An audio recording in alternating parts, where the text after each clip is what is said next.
Bonjour, alors aujourd'hui je vous présente ma capsule qui porte sur le brossage de dents. Le brossage de dents c'est quelque chose qu'on voit pas beaucoup dans les milieux de garde. C'est assez rare dans le fond que les éducatrices vont avoir une période de brossage de dents dans leur journée. Par exemple, c'est super important que les enfants se brossent les dents et notre rôle en tant qu'éducatrice c'est de les habituer les enfants à se brosser les dents à chaque fin de repas. C'est important vraiment que les enfants se brossent au moins les dents 2 fois par jour, donc le matin et le soir. Nous, dans notre cas, pour les éducatrices, le brossage de dents va souvent se faire après la période de dîner.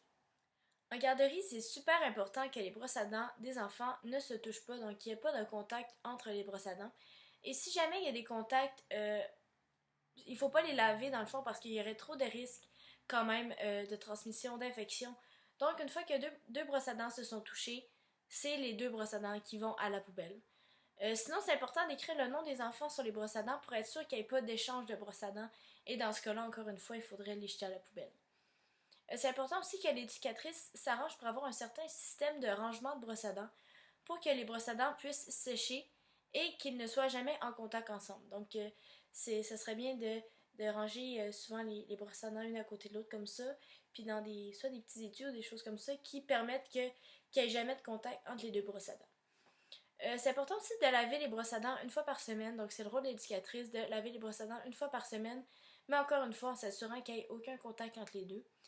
Et au niveau de la pâte à dents, si jamais il y a juste un tube de pâte à dents, c'est important que le bout du tube de pâte à dents ne soit pas en contact avec les différents bouts de brosse à dents que les enfants se mettent dans la bouche, parce que ça reviendra encore une fois à des transmissions d'infection. C'est de trouver une façon, soit un bout de papier ou ce que l'éducatrice va mettre des petits bouts de pâte à dents que les enfants vont pouvoir par la suite prendre avec leur brosse à dents. Et c'est important de surveiller les enfants pour pas qu'ils n'avalent la pâte à dents parce que c'est pas bon à avaler. Donc le temps souhaité pour un brossage de dents, c'est de 3 minutes. Donc en garderie, l'éducatrice peut mettre en place un système de sablier ou de chanson pour indiquer à l'enfant c'est quand qu'il a brossé ses dents durant 3 minutes. C'est important aussi que l'enfant se brosse les dents de façon séparée.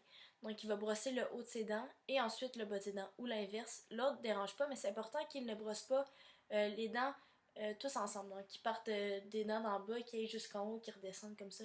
Donc, qu'il fasse ça comme ça c'est pas bon.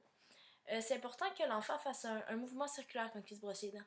Donc, dans le fond, il va partir du haut de la gencive, en touchant un petit peu la gencive, et il va descendre. Puis après ça, il va remonter sa brosse à dents pour retourner à la base de la gencive et redescendre.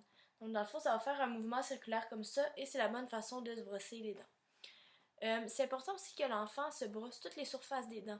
Donc, autant à l'extérieur, les surfaces visibles, qu'à l'intérieur, donc en arrière, et les surfaces de mastication, donc les grosses dents en arrière. C'est important que l'enfant brosse vraiment toutes les surfaces de ses dents. Au niveau de la brosse à dents, la meilleure brosse à dents pour l'enfant, c'est une brosse à dents avec des poils souples et une petite tête pour faciliter le brossage de dents chez l'enfant.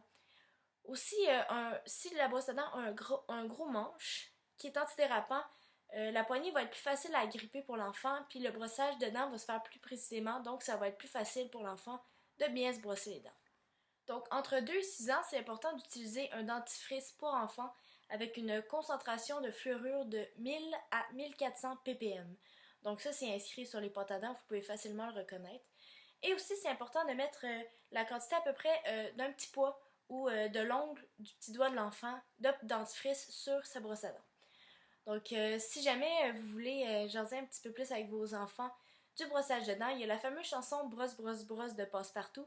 Vous pouvez la mettre pendant le brossage de dents ou durant une causerie dont vous abordez le thème de l'hygiène buccale. Merci beaucoup.